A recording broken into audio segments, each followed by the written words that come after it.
I want to thank Andy for inviting me out, and the Leon S. Peters Foundation as well, and I want to thank all of you for coming today. I first got interested in torture in around 2003 when the Abu Ghraib scandal broke. I very quickly became sort of enchanted, it's a strange word, but enchanted with the literature on torture, and I was shocked at how many people were defending it. And if you even just look at the books that have been published on torture in the past 5 or 6 years, there are a number of prominent thinkers who maintain that torture is acceptable under at least some circumstances. The sorts of positions out there in the literature are fairly diverse. I haven't actually gone out and counted how many people in political science and philosophy, et cetera, defend the use of torture in some cases, but the number is fairly large. And this has led me over the past decade or so to write a couple of books on this and a number of articles. And what I want to do today is talk about one of the most standard arguments that's utilized for the claim that torture is okay, and some of the thinking I've done about that. And then I want to, at the end, present the results of a study I did with Justin Wellman, a social psychologist at Hartwick, and Fawn Kaplandes, a social psychologist at the University of Toledo, that links up racist attitudes and willingness to condone torture.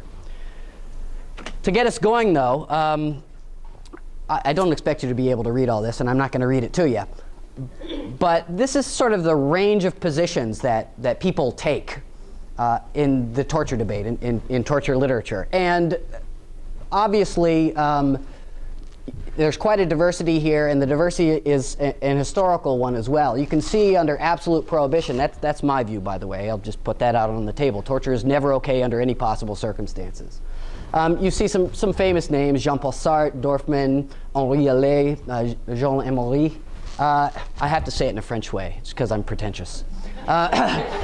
And then, of course, you see, limited prohibition. This is largely an historical position. If you look at the way that Roman canon law functioned after trial by ordeal sort of went by the wayside, torture was very much a part of legal processes. And then these next two, this is, in my view, by far the most common position taken. There are some folks who think that torture is immoral, and yet, nevertheless, it should be allowed legally in certain circumstances. The most famous representative of that view, of course, is the Harvard law professor Alan Dershowitz.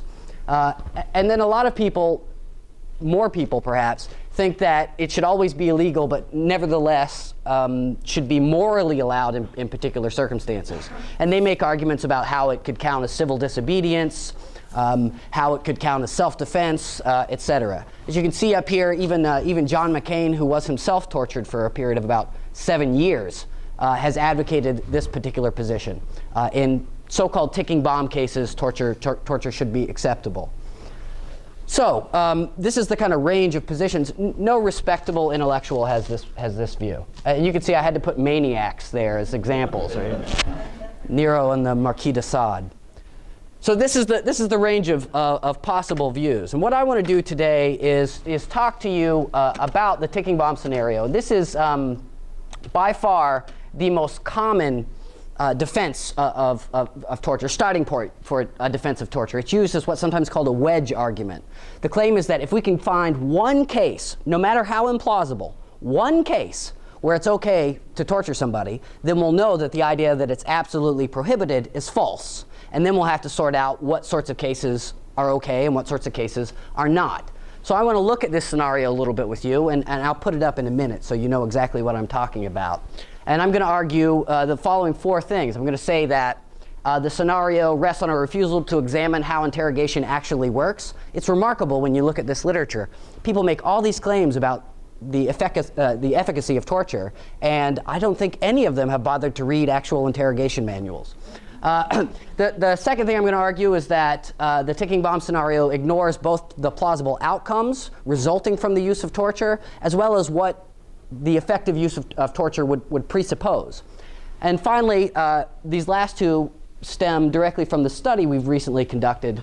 I'm going to claim that the initial plausibility of the ticking bomb scenario, or seeming plausibility of it, depends crucially on the anonymity of the victim. And I'm finally going to suggest that there's empirical evidence that relates that to racist attitudes. So here it is, at long last, the ticking bomb scenario. You have all probably been exposed to this in one way or another. It shows up in op-eds of various kinds. Dick Cheney rears his head every once in a while and says something about it, right, and then goes back into his cave. But in any case, just to make sure that everybody's got it, I'm just going to read it out loud, okay? Officials have recently captured a suspect with information regarding the whereabouts of an explosive device set to detonate in an urban area. The suspect is unwilling to cooperate. It is known that the explosive device will detonate within the next 6 hours, making evacuation of the area impossible. It's also known that torture will be effective on this person and that it will be effective in time to defuse the bomb and save thousands of lives. No other means of interrogation can be assured of equal success. So here's the wedge, right? You're presented with this case. And then you've got to ask yourself whether or not you would torture in this particular case. This is how almost every defense starts. Now, before you say, I wouldn't torture, let me make this as persuasive as I can. Just about every moral code requires that you engage in self-sacrifice.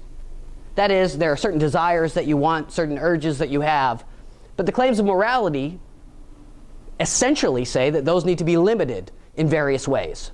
You may really want to punch somebody in the face, but you shouldn't because it's wrong. You may really have a very strong urge to take any piece of property that you see, but you shouldn't because it's wrong. You may want to eat all kinds of stuff, but you shouldn't because it's wrong, etc.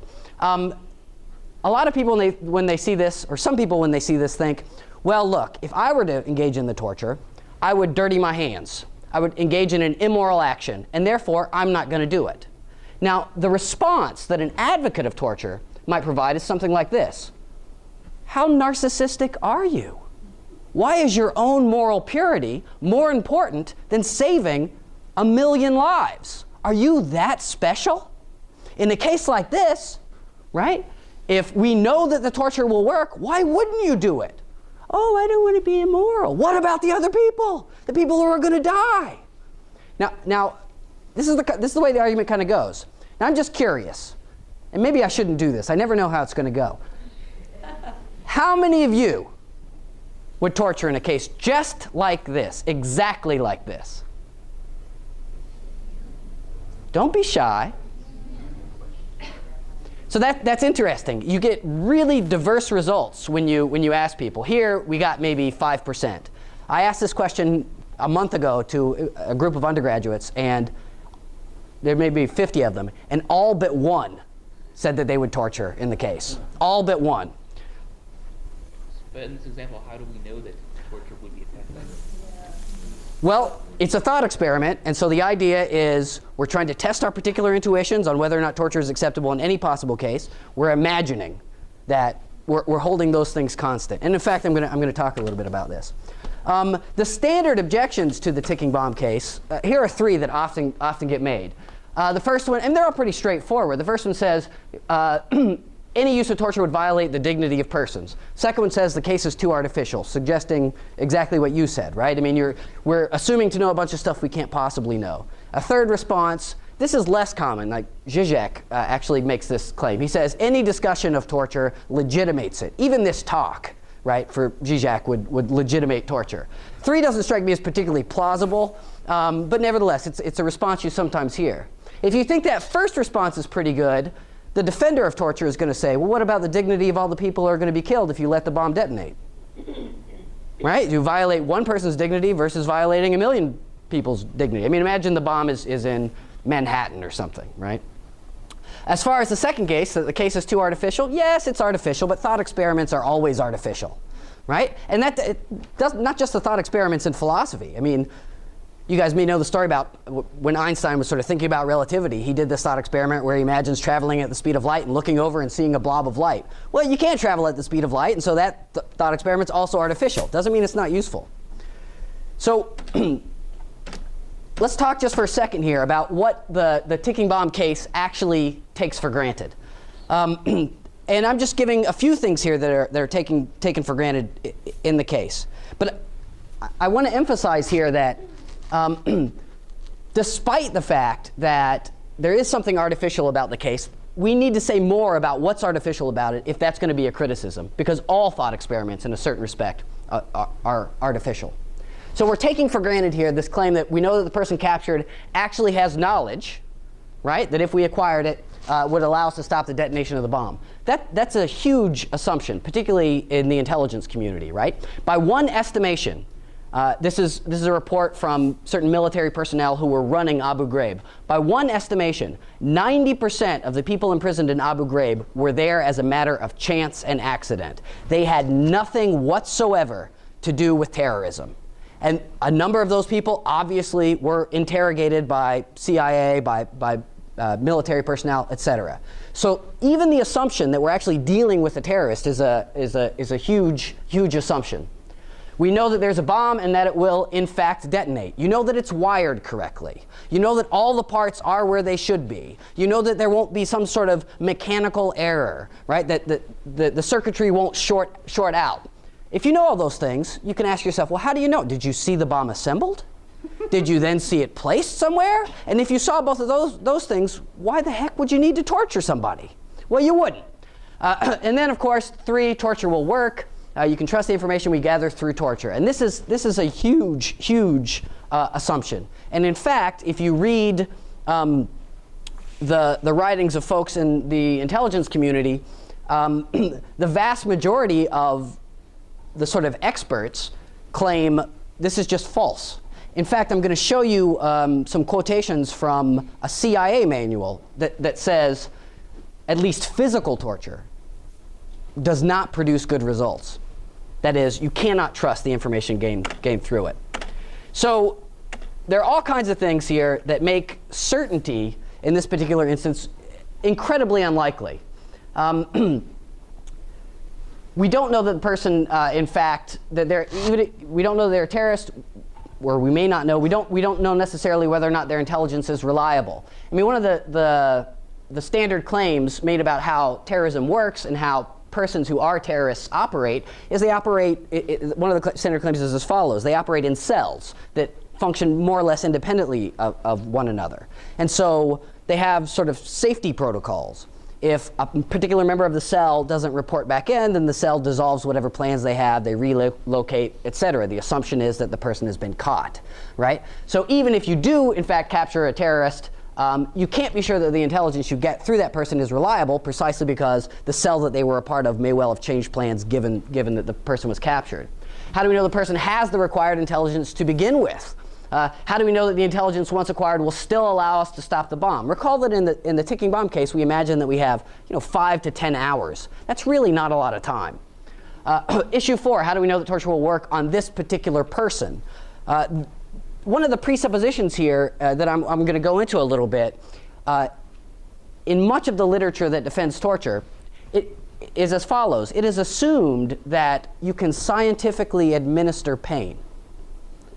That pain is predictable enough, and the means of causing it are predictable enough that if you apply the right stimulus, you'll get the right response. But if anybody bothers to look at the empirical literature on pain, that's just not true. And it's astonishing to me that so many folks who defend torture so infrequently look at actual empirical data. I'm not going to read the quote to you. This book, by the way, Pain, the Science of Suffering, it's a fantastic book. The title maybe doesn't sound fantastic, but it's really an impressive feat. What the quote here indicates is precisely that this idea that same stimulus, same response in the case of pain doesn't work. Lots of people who undergo injuries don't experience any pain at all for a significant amount of time. Ronald Reagan, when he was shot, famously, after he had recovered, a reporter asked him, did it hurt when you got shot? And he said, no, not until I got to the hospital. And it seems that pain actually does function that way very, very frequently. Moreover, there's a sort of illusion that we have that pain is some kind of unified physiological system. It isn't. There are at least 3 different systems in place that we characterize as pain. And frankly, there's a lot about it that we still just don't really understand. Moreover, pain and suffering are not the same thing. So the mere fact that somebody is inflicted with pain doesn't necessarily entail that they will experience that pain as suffering. This is from another wonderful book by anybody here who is familiar with German is good. I mean, there's a lovely irony in this name, Glücklich, right? It's talking about pain. But in any case, he points out a number of cases where, in fact, pain is sought after as a means of something like attaining spiritual purity, right? I had another quote about S&M practices, but I deleted it. I just didn't want to. I was too risque. I didn't want to bother anybody, keep them up at night about that particular thing.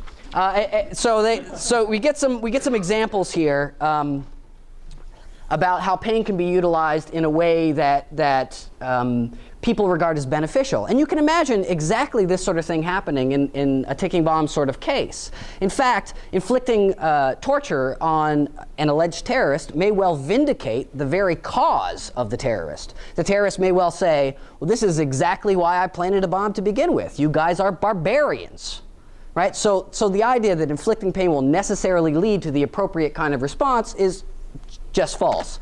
Here's the real kicker. Again, I'm not going to read the quote. When you look at the empirical literature on pain, you once again see this problem for those who defend the idea that pain can be scientifically applied, and that it will be a useful thing to do that in cases of torture. Pain actually damages your memory. Now, if you're torturing somebody in order to get information from them, the last thing you want to do is damage their memory.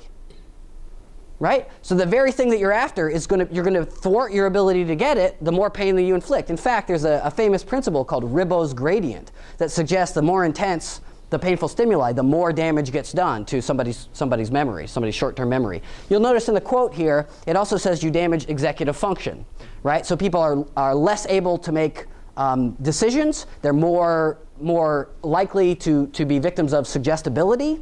And so on. So the use of pain here as a means of procuring information it faces all kinds of just straightforward empirical challenges. In addition, we should worry a little bit about arguments that take their point of departure as the intuition, take their point of departure from the intuitions of just average folks. If I ask you guys, what would you do if you were to torture somebody? I imagine most of you have thoughts that are more or less medieval. I mean, you think about things like drawing and quartering, and that's really not the way modern torture works.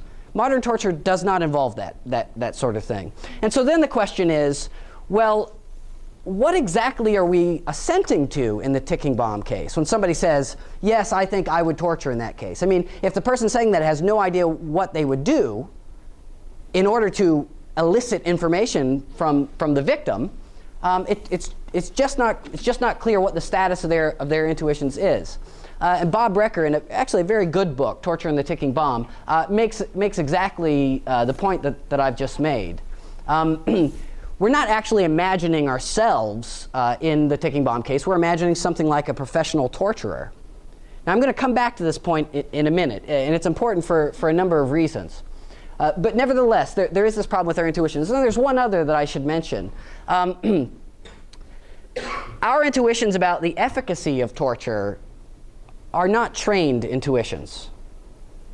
In a certain respect, they matter much less than somebody who has actually been involved in the intelligence community or involved in intelligence gathering. I mean, I could revert to the physics example, right? I could say, how many of you think we really ought to try to travel at the speed of light, right? That everything will be great if we can just do it. It'll be a lot of fun. Everybody might raise their hands, yeah, let's do it. Well, of course, you can't do it, and Physics 101 will teach you that. And so the question is, well, what status do your intuitions about this have? If they're not informed by, the reality of the phenomenon we're investigating. And my suggestion is that they have very little evidentiary worth. I'm going to skip this. Oh, actually, no. Just real quick. So the ticking bomb case, it seems to me, though, it faces much larger difficulties than just the ones we've looked at. There are a couple things that are crucial to the thought experiment. One is that there's got to be a finite amount of time.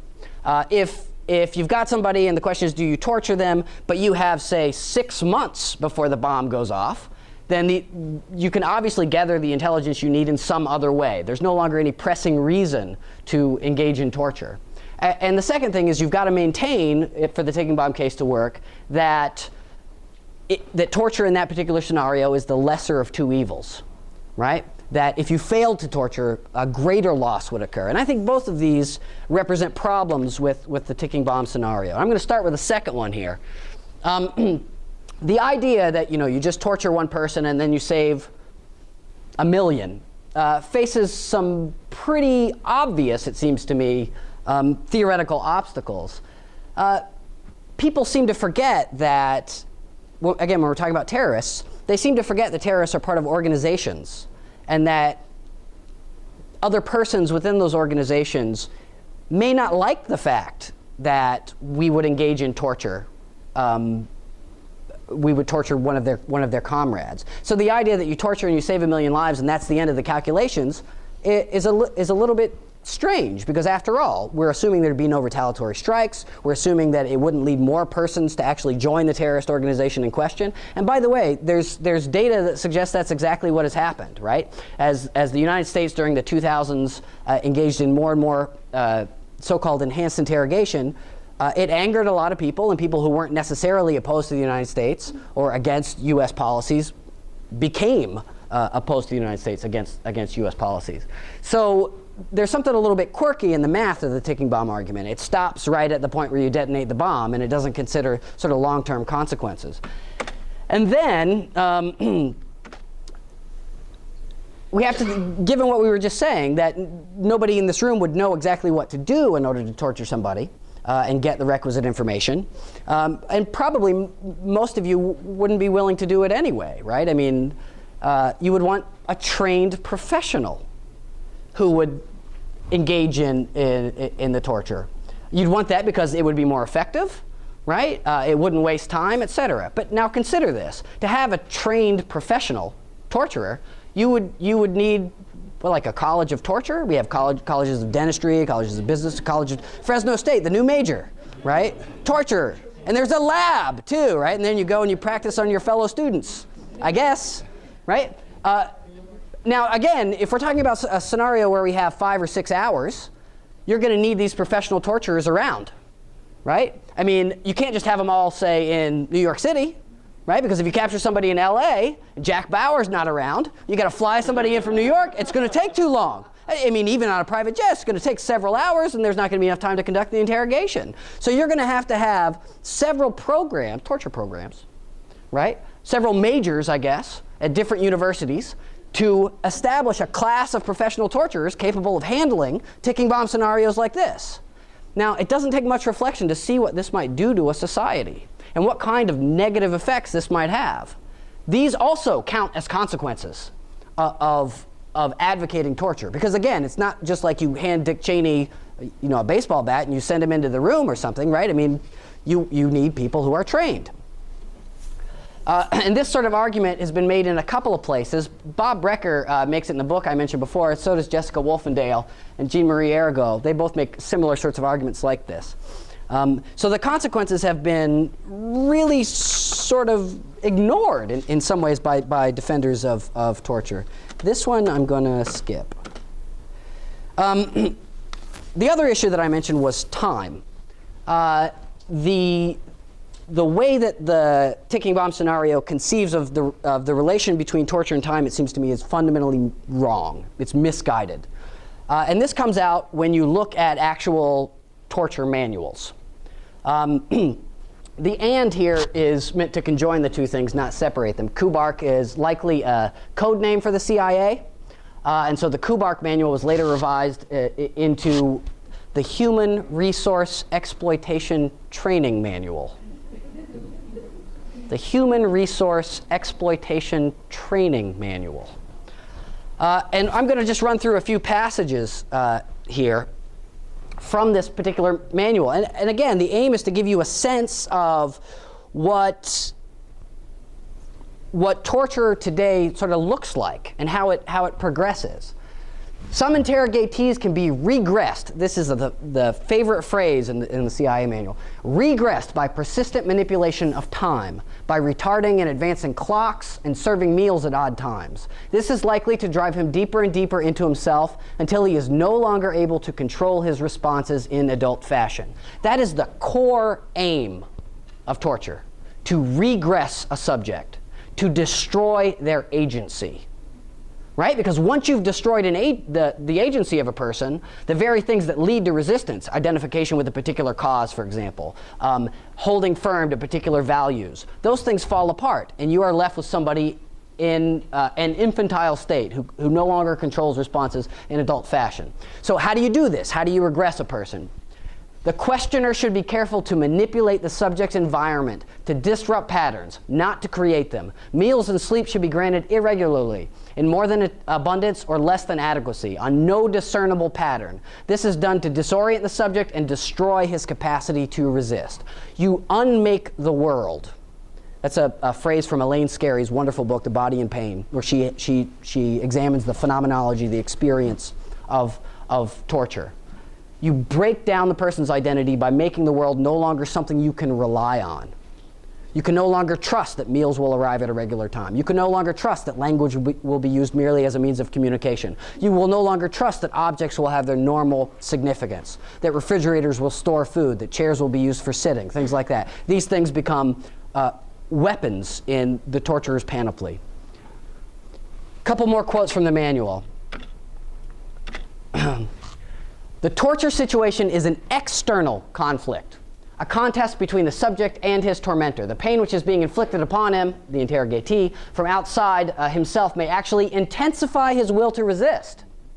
On the other hand, pain which he is inflicting on himself is more likely to sap his resistance.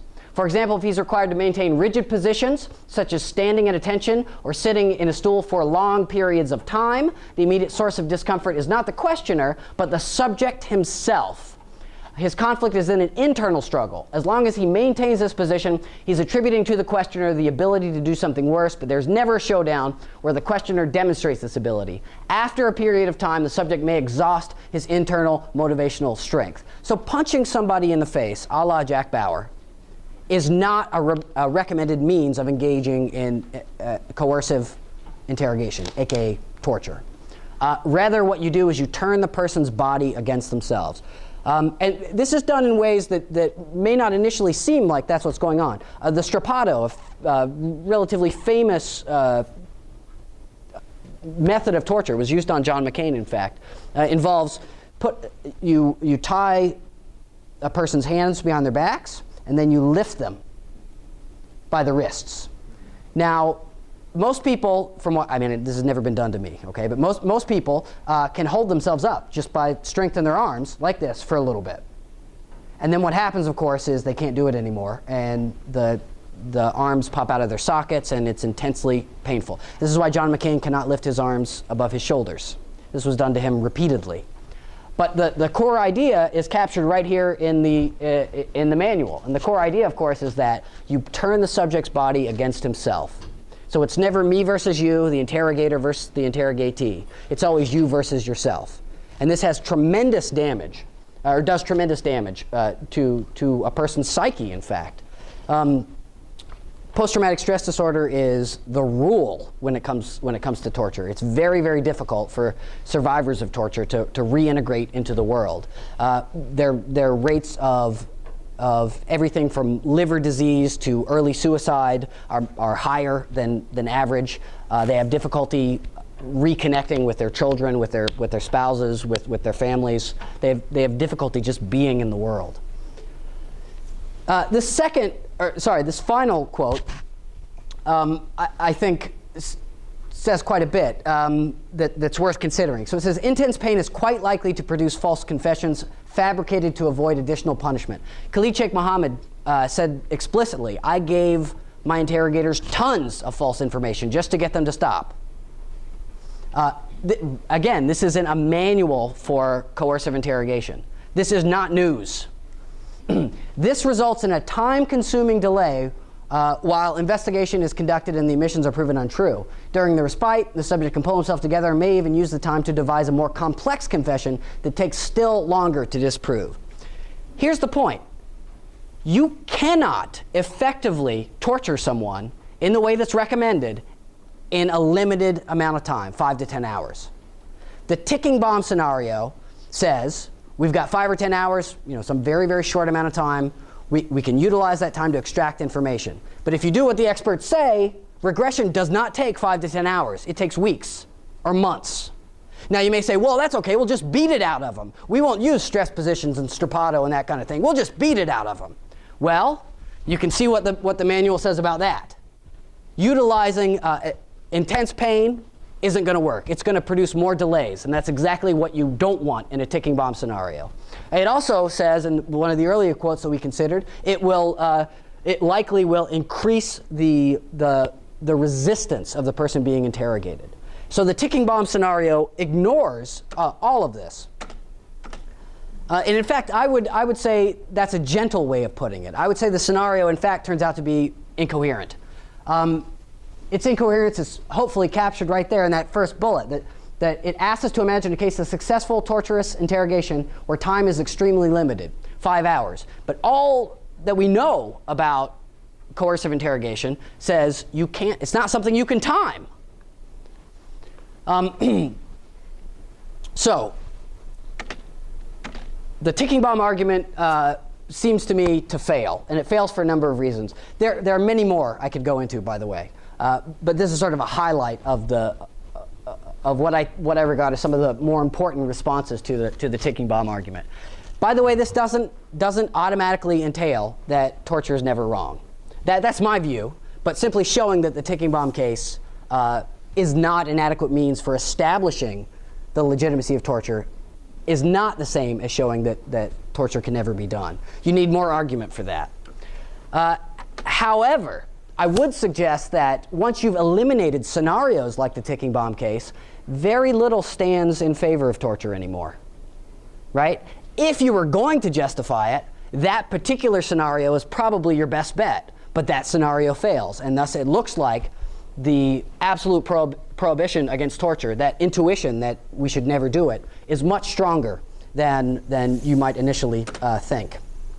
And yet, people make it all the time, and they keep making it. Every pro-torture defense, even now, after plenty of people, myself included, have tried to expose the poverty of the thought experiment, the thought experiment just keeps showing up. Why? Well, people aren't paying attention to the actual nature of torture. They're not looking at the empirical literature. And they're not looking at the actual effects of torture, both on individuals and on societies in general. And I'm going to suggest to you that there's evidence that something deeper is going on too. Okay, so I'm just going to run through some quotes here. Now, you may not be surprised. Who could be surprised at really anything Ann Coulter says? I mean, but I'll start with her. We should invade Arab and Muslim countries, kill their leaders, and convert them to Christianity. Michael Savage, again, you might not be surprised that he would say such a thing. Arabs aren't really human, and most Americans would just like to drop a nuclear bomb on them anyway. Texas Congressman Sam Johnson volunteered to drop nuclear weapons on Syria. That was at a church gathering that he did that. Nobody finds that as amusing as I do? No. If it weren't so scary, it would be amusing. Tom Tancredo has advocated in 2005 a preemptive nuclear attack on Mecca. Reverend Jerry Falwell, along with Pat Robertson, both claim that Muhammad was a terrorist, and they did it on multiple occasions. All right, so those are just anecdotal. Do we have anything more than just the anecdotes? Here is a quote from the report on hate crimes and discrimination against Arab Americans. If you just have a look real quick, what you see is that the number of cases of discrimination have been on the rise. This seems to me at least indirect evidence of increased what's sometimes called Islamophobia. I'll give you something else. This is a report. This is from an article. There it is.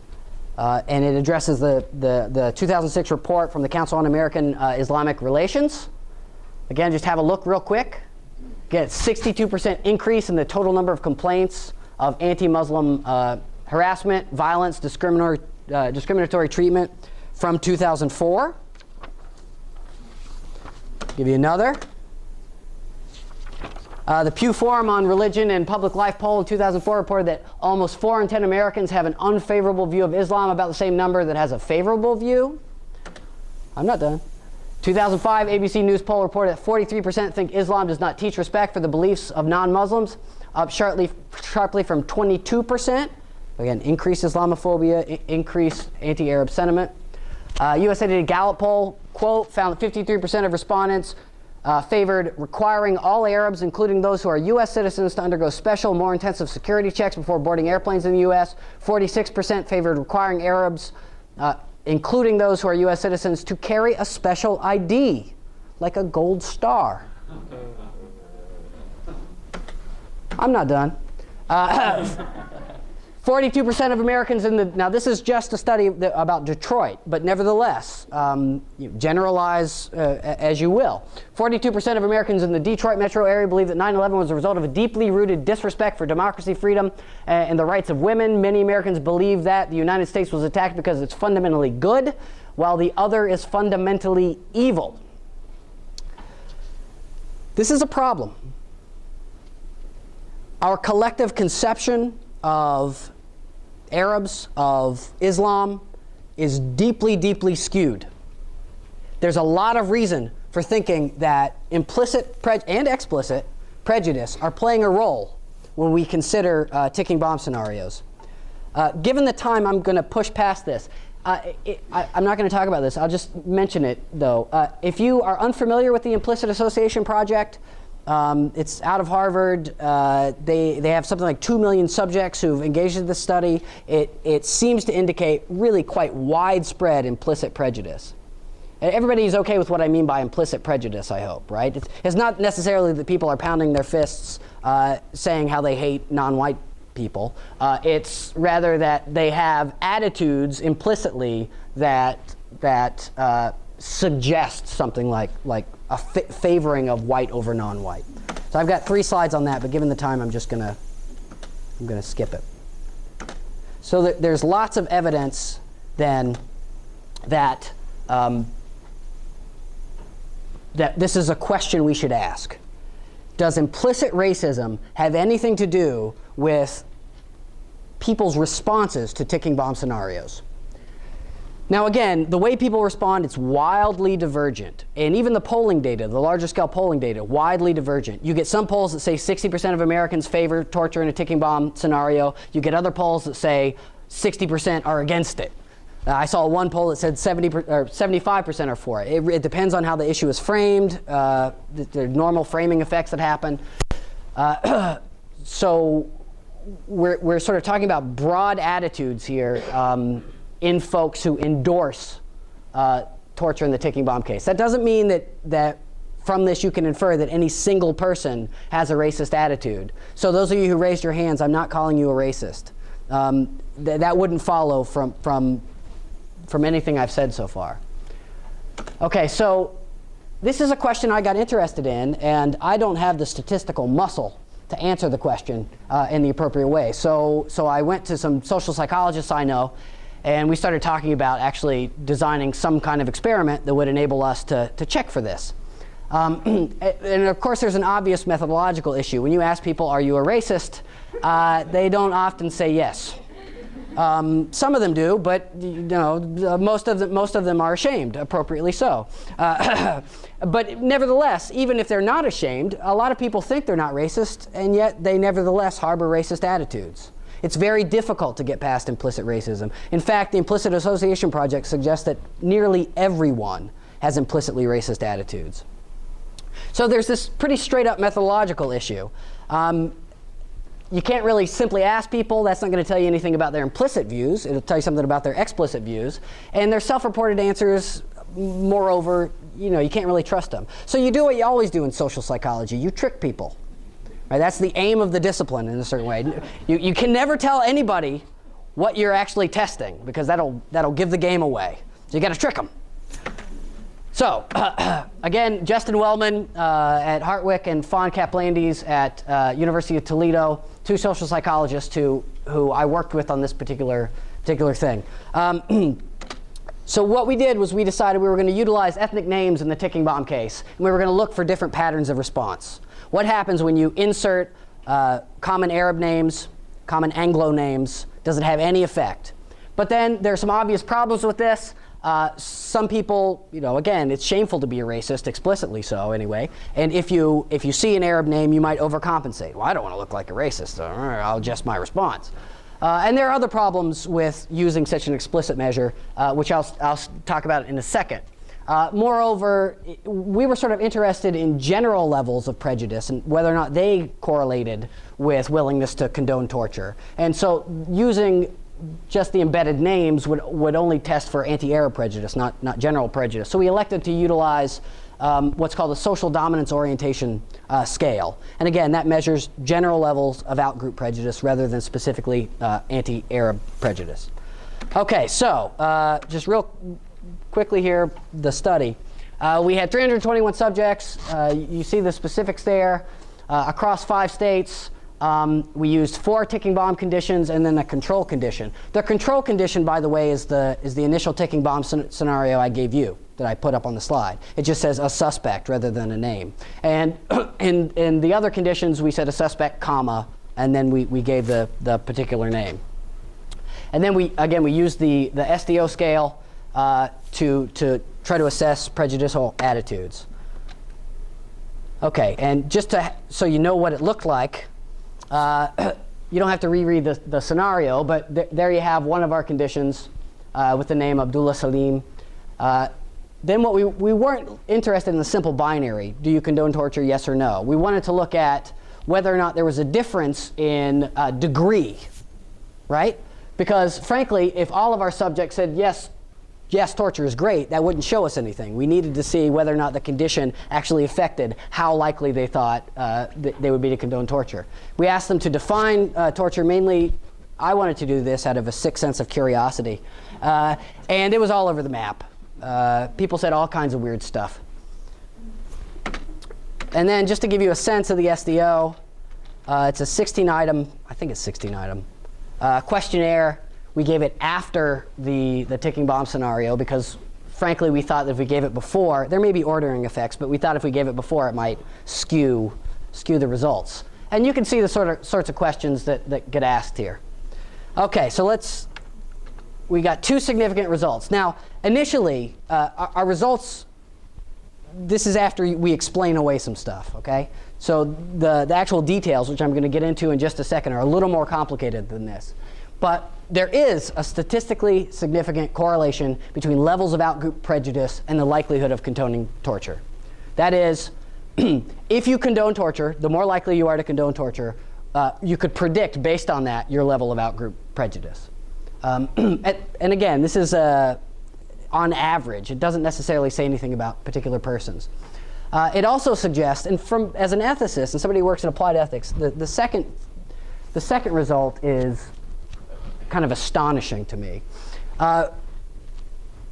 It looks like there's good reason to think that the more anonymous the victim of extreme violence, the more likely people are to accept that extreme violence. Now, I don't know how much you guys have read stuff in applied ethics, but we applied ethicists love our incredibly general and abstract thought experiments. Agent X approaches Agent Y with a machete. Right, things like this, where no names are given. Agent X is not very particular. And so these sorts of thought experiments are used routinely to generate substantive conclusions about various kinds of moral issues. But according to the study, it looks as though our reliance on abstraction actually skews all the results. So real quickly, the details here, and I'm going to wrap up. So this is why I said the results were not as straightforward as the previous slide suggested. So Arab names appeared to have no statistically significant effect as compared to Anglo-American names in terms of willingness to torture. That really surprised me. I was sure it would, right? But remember, we had 2 measures of outgroup prejudice, not just the one. The separate measure of outgroup prejudice, the SDO, did reveal significant correlations between outgroup prejudice and willingness to condone torture in all conditions except for one, the Anglo-American female. And that suggests that in general, again, we get this conclusion, the higher one's level of outgroup prejudice, the more likely one would be to condone torture. Now, what to do with this claim, of course, is another issue. We wrote a paper, it's under review right now, where we suggest that this is a big deal. If you can find statistically significant correlations between immoral attitudes and particular positions, that counts against those positions. I don't claim to have demonstrated that here, but that's what we argue. So this discrepancy needs to be explained. Why is it that we got no statistically significant results with the Arab name, and yet we saw such striking results on the SDO scale? And it seems to me there are 4 things that we can say in sort of response. The first, it might be that some participants didn't notice the Arab name. They were too caught up thinking about 24 and Jack Bauer or whatever, right? It may be that, as the SDO suggests, the level of prejudice was already high and the additional priming really didn't have any effect. It may be that the prejudice involved was not specifically anti-Arab prejudice. And it may be, again, that they did in fact notice the name, but they overcompensated for that. I don't want to look prejudiced, that sort of thing. These are possibilities. I don't know what actually explains it, but they're possibilities. I've already said this more or less, so I'm going to skip it. So obviously this doesn't entail that everyone who advocates torture is a racist, but it does entail that we've got reason to be suspicious of our intuitions in the ticking bomb case, given these correlations, right? If our intuitions are informed by our implicit immoral attitudes, we should be wary of those intuitions. Okay, and just wrapping up. So, in my view, the ticking bomb thought experiment, it relies on an unrealistic sense of certainty. That's not a death blow for the thought experiment. A lot of thought experiments rely on that sort of thing. It relies on an unrealistic conception of pain. It ignores the actual practices of trained interrogators. It ignores the potential consequences of ticking bomb cases. It likely relies on implicit racism, and it likely relies on the anonymity of the victim to secure its particular results. Again, that's one of the significant results of the study. Thank you very much for listening.